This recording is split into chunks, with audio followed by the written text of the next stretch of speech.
Alright, so we're going to take a look at just setting up a different type of system. So you can see a couple of ways you can use the spawner as a part of your game. For the spawn here, what I'm going to do is actually just go to our, let's see, what would be a good one? Well, we'll just do the circle type shape for it here. So we'll take our physics shape, but we'll well, you know what, we'll leave it turned on, which will be fine. I'm going to place it over here though, and then we'll just put some blocks around it to hold it in place. The physics shape though, let's make sure it has a bounce property to it.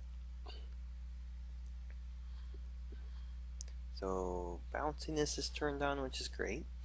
We'll add a couple of pieces to the floor, and basically what we're going to do on this example is just set it up so that this is going to spawn objects as it goes left and right,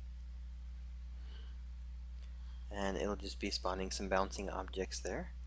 But you could also consider the others, that you could have it spawn bombs that drop on the player. You could connect it to like a rocket that flies downward. A lot of different ways to add some continued interest to the way it behaves. So we'll make this move kind of quick here across the sides. And then let's go back to our options here. So countdown on this one, we'll turn this on. We'll just say it's going to count down for about 10 seconds. And then we'll have the spawn mode type. We'll do the spawn mode just going to be directly on this position, and as it drops downward. We'll do just once because we only have one, so we'll just have it coming down across it.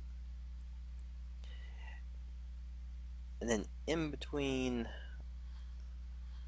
let's see, position is fine.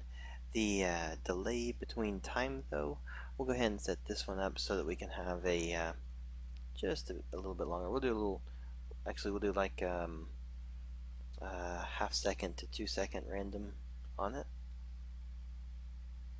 And then the counter we'll do unlimited because we have the main counter counting down to turn it off.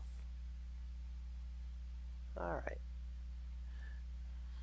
So with that said, this time around the spawner guy will be going back and forth and then just randomly dropping the items on the bouncing balls into the scene for us.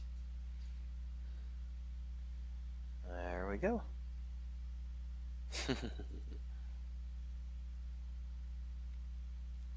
So kind of a fun thing, and especially you could do similar to this, you could do the off-screen mode so that you don't actually know where it's coming from, or you don't see it spawning if you want to do it that way.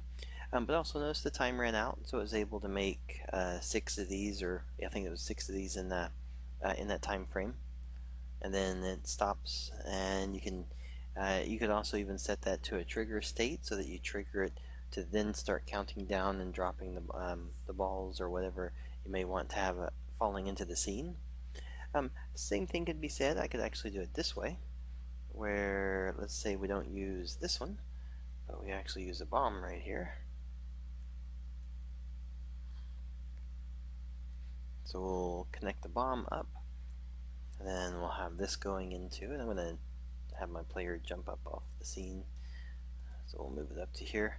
So now all of a sudden bombs are just randomly being placed, and it's all kind of dependent on the time it moves by. Now you could also have, we'll do one more thing just on the same kind of idea going with it. So let's go ahead and turn the player spawner just to visible here so we can see it. So what that could be is something that looks like as if, for instance, you could have a tile that looks like it's charging or building up to drop a spawner, and then that becomes a thing where you're realizing you need to jump away from certain spots and stuff for it. Alright, so there we go. Gives us a chance just to see a difference in how you could spawn plus have movement to the scene, and even adding like bombs or different items like that for it.